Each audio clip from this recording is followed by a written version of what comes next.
Hi, my name is Patrick Gachins. I'm a graduate assistant for the Transnational NGO initiative, and I'm here today with Tawanda Mutasah, Director of International Programs for Open Society Foundations.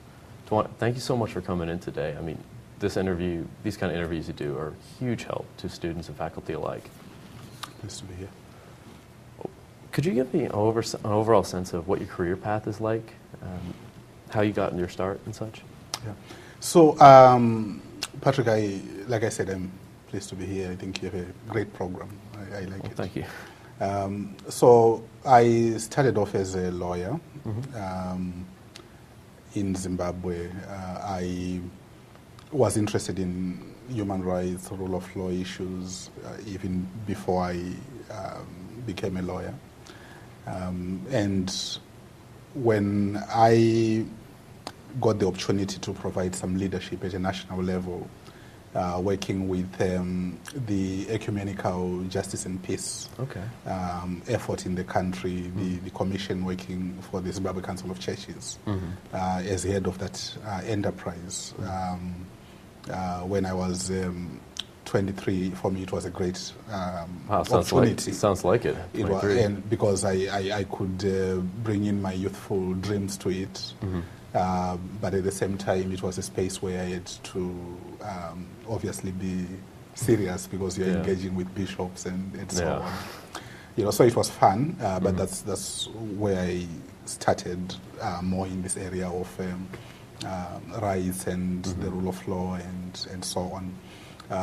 I then worked progressively through a number of regional networks, some of which I helped found. I also participated in the founding of a national coalition, which became, as it were, the Habinga of today's pro-democracy movement in the country. In Zimbabwe. So there was the National Constitutional Assembly. Okay. At some point I worked for Oxfam Great Britain. Which was also useful for me in terms of the international or transnational NGO community. Within Open Society Foundations, I joined in 2000 and have worked in various capacities and presently sit in the role of the Director of Programs. Excellent. Well, what was your motivation for getting involved with transnational NGOs? I mean, you said that you were building a variety of networks, and then it seemed to build upon each other. And then, did Oxfam then take notice, or, I mean, it seems like your work touched on a lot of different sectors, and I'm wondering why you decided to pursue one angle rather than another. Yeah, it's actually it's a mix of that plus I think. The movements that are also and that have been happening within these different sectors, and I mean, if you take very concretely, let's say the arena of the rule of law as a specific issue, I found that while I could deal with it in terms of access to justice at a domestic level, providing legal aid to indigent. People within Zimbabwe, you could also build on that at a regional level to begin to work with others who, for instance, were also engaged in paralegal work, in legal work as lawyers, who were engaged in the defense of the rule of law. But you could also move on to work internationally, even from a donor perspective, in a situation where you are able to support lawyers for human rights organizations in different parts of the world on the basis of your own knowledge and experience of what's needed, how it works, where you are able to support bar associations and build their capacity to a certain level to enable them to effectively defend the rule of law.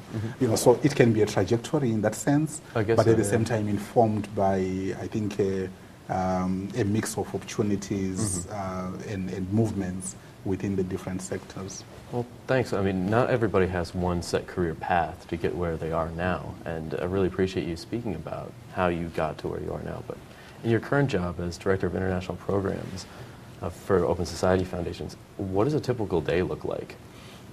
It's busy. I imagine so. We have about 27 programs, which are sort of different thematic platforms that operate internationally.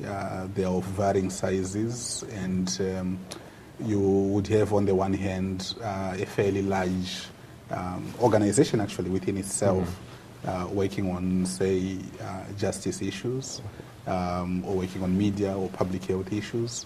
On the other hand, you would have a relatively smaller entity working, for instance, on arts and culture issues.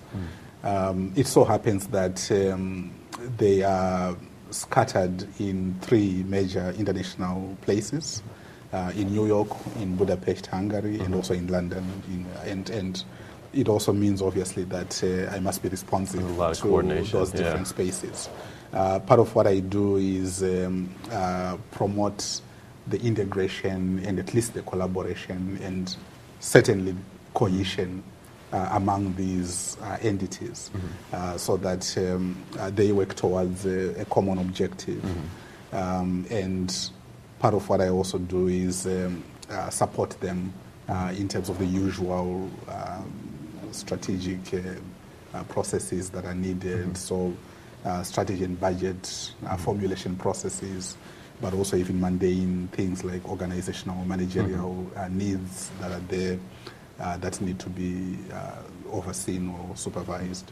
And then obviously interfacing also with other parts of the organization, such as finance, the foundations, and some level of external interfacing, be it with epistemic communities such as yourselves, or with other foundations, or with some of our partners and so on. So it's a fairly complex it sounds range like of things. Well, it's such a multidisciplinary job that you have. I was wondering, what skills should students really try to develop if they want to get involved with organizations like your own? I think the first thing would be to identify an area that one is going to be a specialist in. So, because there is a risk that when one looks at these multidisciplinary undertakings and jobs, one is tempted to think that it's enough to simply be a so-called jack of all trades, and one is going to get away with it. I actually don't think so. I think you need to develop a certain level of authoritative command of a particular subject matter or field, for 2 reasons. I think one, it generates the self-confidence and the knowledge to actually know how to work with others and assist them in their own fields. But I think secondly, it also provides you with the insights on a substantive level that you can bring to bear in your day-to-day leadership. And then beyond that, I think it's necessary to develop the generic skills of not-for-profit sector management and leadership, including what is provided here and like places like public PSG budgeting and so on. So public budgeting, strategy formulation, and so on. Then I think it's also important to develop a third level of skills, which is more around organizing and getting things to move. Because we have, I've come across many respectable and thoughtful colleagues. We have failed to function in the sector simply because they have not been able to organize and to manage things. So I would think those 3 levels are important. I would also add, though, that I found it useful, particularly in this kind of work, to also have a commitment, even perhaps a passion to what one does. And that may go without saying for any sector. But I think particularly in a sector where you are dealing with long-term rewards, where you are dealing with difficulties in terms of your interlocutors, where you may deal with closed societies and so on, I think it's not enough to have the skills. I think it's also necessary to actually be committed. Absolutely. Well, thank you so much for coming in. Before we part, is there any general career advice that you can offer students at the Maxwell School? I think students here are in a very enviable space, and I think there are a lot of Not around resources. finals time. Not necessarily, perhaps, but I think there are many things that one would trade for being here. But I would say use the time. I think it's a tremendously valuable opportunity. I think it's possible to come in, see, and go back, having added to one's functional and managerial skills, but without having exploited the full opportunities that are available to develop a headspace of leadership. And for me, I think if there is an advice I would give, it is to say that this is the kind of space where I think one must take away not just a set of functional skills, but also a way of thinking about the world and one's role therein. Well, thank you so much for coming in. I really appreciate your advice and your perspective. Thank you. It's good to be here.